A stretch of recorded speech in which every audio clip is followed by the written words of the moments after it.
Hello everyone, it's Jamarl Thomas. Welcome to the Progressive Soapbox. I hope everyone is doing all right this morning. Let me check my volume before we get started. So guys, if you enjoy what I am putting down, please feel free to share, like, or subscribe. Beyond share, like, and subscribe, if you really like what I'm putting down and you want to support the content, please consider doing so either through Patreon or through the show itself. There's a link at the bottom of the description box that you can click. It's like a super chat, but it's a super chat alternative. You can give it that way if you really enjoy the content and you really want to support the show. All support helps. And I say that because I'm trying to pull myself off of Google. And even if you support $1 through Patreon, it helps. So I come across a particular argument sometimes. I'm anti-capitalist often, or at the very least, I bring up the negative outcomes to the system to which we live in an endeavor to get people to realize that this is a choice, that we can live in a particular system, in a different system, and that the choices that you make in the system that you live in have certain outcomes. I say it all the time. You can have whatever world you want, providing you're willing to deal with the consequences of that arrangement, of that world. It's like playing chess. If I have a certain opening, there are going to be certain outcomes to the opening because of the characteristic of the positioning of the pieces. It's not that much different in the logic by which we operate, be it in an economic system or political system. I try to get people to see that you can't have everything that you want. There's certain things that are features of a position.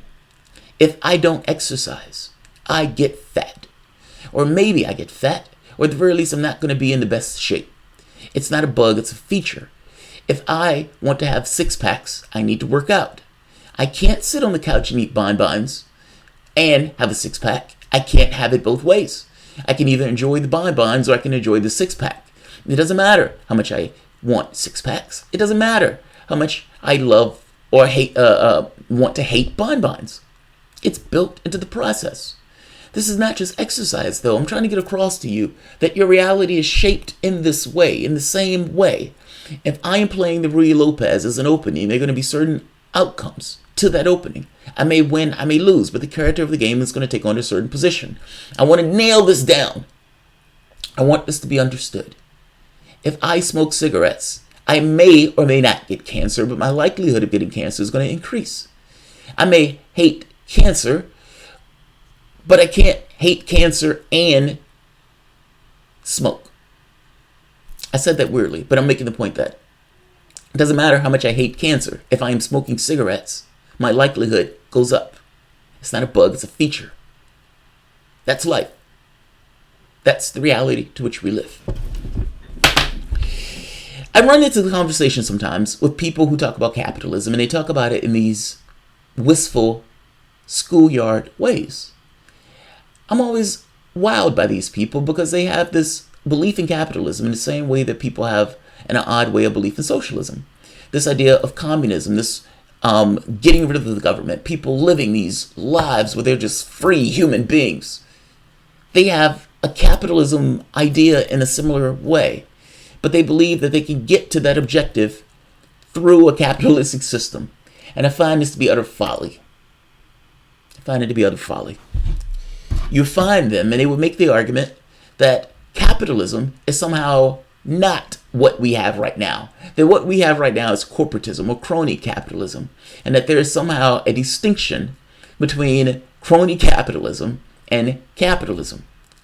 It's like a school kid growing up, and they're saying that the guy that grew up is somehow different than the kid. No, it's the same person. They're both human beings. One is just a child, the other is just an adult. The logical extinction of the child is that that child, left to its own devices, is going to become an adult. Pretending as if it's not a human being once that child becomes an adult is utterly ridiculous to me. Now, I got into a conversation and a debate with Sarah Reynolds on this point. I'm going to show part of this. This is on Periscope. This was during the time I was in D.C. I think it was last weekend. Believe it or not, guys, when I am not here, I am still working. And oftentimes, it may be on other channels. Some of these things I put on Patreon. Sometimes it's working on channel stuff itself because I can't do channel stuff itself while I'm doing videos. So just because I don't do a video doesn't necessarily mean I'm not working on the channel. That's the first part. This is me having a discussion with Sarah Reynolds, the progressive patriot. She's a Trump supporter. She's been on the show. Love her to death. She's awesome. Let's see. Let's full screen this. It was short conversation. It was short back and forth. But it's illustrative. This is weird. Usually when you're talking to libertarians, the argument is slightly different. But here, let's hear a point. We're just born and propagandized from the time we were infant to now. If you pull yourself out and look at other countries around the world, make a comparative of, hey, it looks great to be able to have health care without necessarily having to come out of my pocket with thousands and thousands of dollars. Yeah. And it's cheaper to the tune of trillions of dollars. Trillions of dollars. Now, you've just told me that our service is like the 30th in the world. Yep. So even though we pay twice as much for service, we have one of the worst in regards to European Western countries. And not just that, our youth and the death rate, like the child mortality rate. Yeah, it's amazing. It's insane. It literally in 1980 took a nosedive in comparison to the other Western countries. Yeah. She acknowledges all of this. She acknowledges all of this. Here's the thing. If you acknowledge with me that child mortality, healthcare, militarism, but you can't necessarily get to something that's going to come back. Come on. Good, I'm back. I lost the connection for a bit, guys. I have the actual video itself. I could put the video up if that lag is bothersome. Let me go back to this. This is Sarah Reynolds. Again, love it or death. And just make point of the argument. And people have a certain political disposition for something, not realizing that the political disposition came purely from a propaganda from the time you were a child. Now, and I personally am a free market person. I believe that if it was actually not a rigged market, you can't call Amazon a free market. That's a total monopoly. It's a total sham. He controls the internet. It would be like if Target owned every brick and mortar store that sold toilet paper and toothpaste. Amazon is the internet, the shop that everybody goes to buy online. But to be fair, that is free market. I mean, no, Amazon is not free market. Amazon, no, absolutely not. Any company's goal is to maximize their profit. And how do you maximize your profit? You cut down on the production costs, and if you can, you get a stranglehold on the market. No, Amazon is doing what Amazon is supposed to do as a capitalist. That's true. How can you argue with that? Amazon is doing what is in Amazon's best interest. Get a stranglehold on the market. I can maximize my profit if I do this. Her argument is, well, that's not capitalism. That is exactly capitalism. That got you to that place. Now, you may say that the government needs to create some level of imposition for antitrust laws and everything else. But Amazon started off in that schoolboy capitalism phase. Amazon did what Amazon needed to do to maximize its profit, to maximize its market share. Why would Amazon not do that? At which point did it stop becoming capitalism? I don't understand. Why is it wrong for Amazon to do that? Now, you could say, well, Amazon should think of other competitors. Why would Amazon think of its competitors? Its job is to maximize its profit. Now, from a free market standpoint, if all of these people have decided that they love to go to Amazon, they love to shop at Amazon, then at what point does that not become the free market? Is that not the invisible hand making a choice in the marketplace? People chose. Amazon, Jeff Bezos, I want to maximize my profit. He did what he needed to do. At which point did that stop becoming capitalism? Now, you can say that he owns market share. He does. There are other shops on the market. Yes, he is an awesome marketplace, but there are other shops on the market. My wife, I shop at other shops all the time. So it's not a monopoly. Let's be very technical in our language when we're talking about this. It's just a magnificent share of the marketplace is taken up by Amazon. He didn't cheat to steal to do it. That was the free market. The free market chose the invisible hand. At what point did it stop becoming capitalism? That's what I'm asking.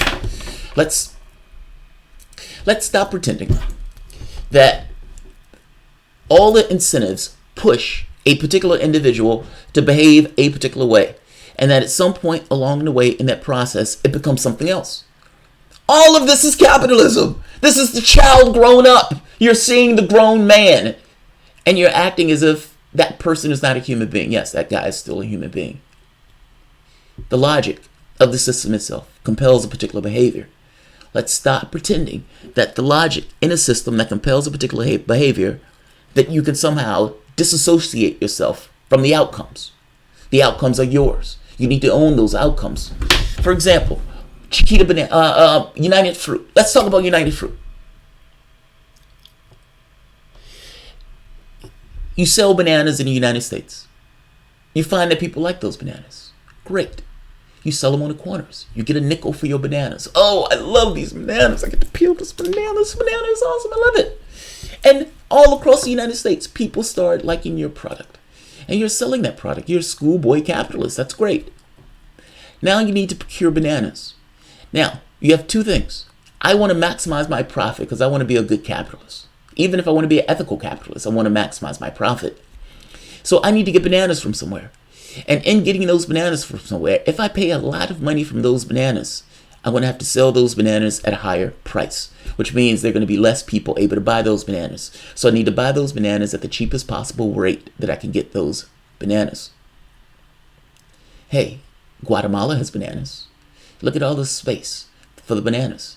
So I'm going to get these in Guatemala, and Guatemala doesn't have good worker rights or worker protections, and it's a pliable government. So I can manipulate that government by dropping tons of money into that government.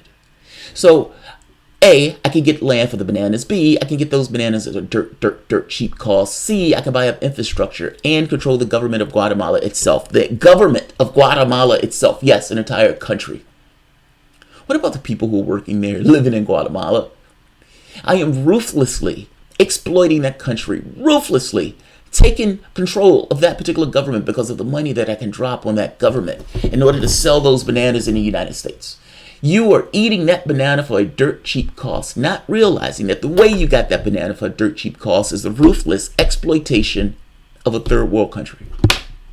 Is that capitalism? At what point did that stop becoming capitalism? Is it capitalism in the United States but not capitalism in Guatemala? And fact is, the only reason you can get that banana for a great rate was because that person in Guatemala was being ruthlessly exploited. Do you know that when they started pushing even for just the basic worker protections in Guatemala, that the company told the United States government and gave them bogus evidence that there was a communist revival in Guatemala, and the United States government worked through the CIA in order to foment a coup, going so far as to bomb the Capitol. It was a fruit company that did that in order to curtail and scuttle worker rights protections because there were riots and pushback against what was ruthless exploitation. At what point did this stop becoming capitalism?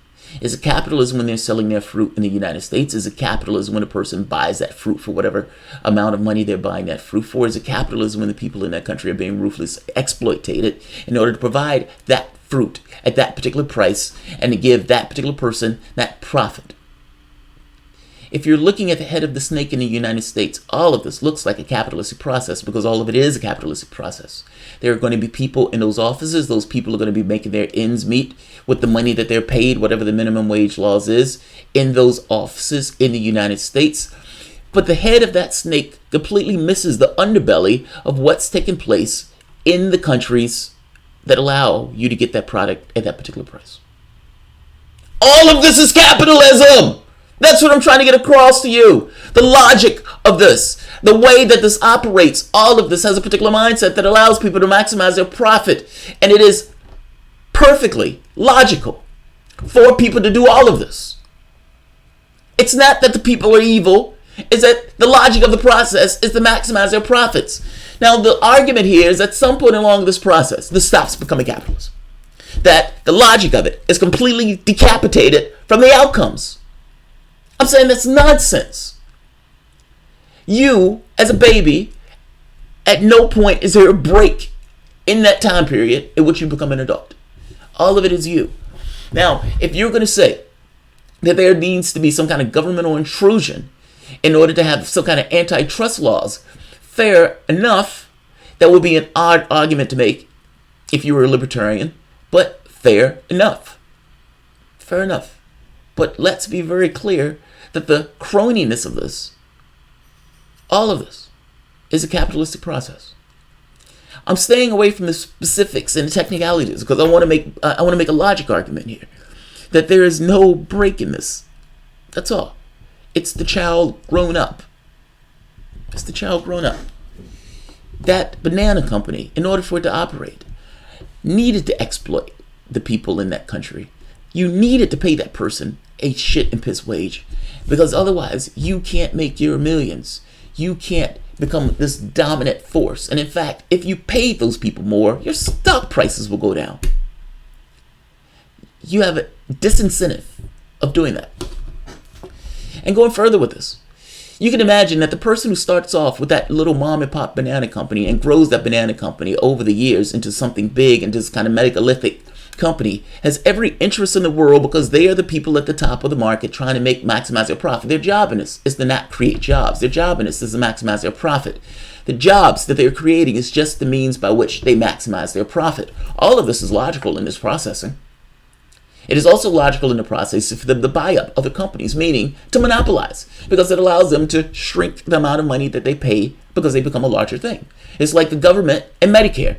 It is easier for the government to negotiate for drug costs as opposed to you as an individual to negotiate for drug costs. The government is a larger entity dealing with a smaller entity, so it has more of a force behind it in the way that it goes about its affairs. You as an individual you don't. I'm saying here that the same thing applies for a banana company buying up smaller banana companies, becoming larger monopolistic banana company. Now, at some point, somebody screams, well, that's no longer capitalism. Even though everything in this process was a logical extension of the mindset of the capitalistic system. You can't have it both ways. Own your outcomes. That's all I'm going to say. I'm putting the Periscope item at the bottom because this video has gone longer than I wanted this video to go. But I hope the argument is clear. I hope the argument is clear. All right, I'm going to push this back up so people can see it for themselves. Corruption is built into the process. There will be some people who are mom and pops, who are earnest people. There's a fish market down the street that I love. I've been binging on. Mom and pops. But let's be clear that the logic of the process and the logic of the system yields monopolies, yields these larger entities that gets market shares. Amazon started as a tiny company. Amazon is now a massive market share.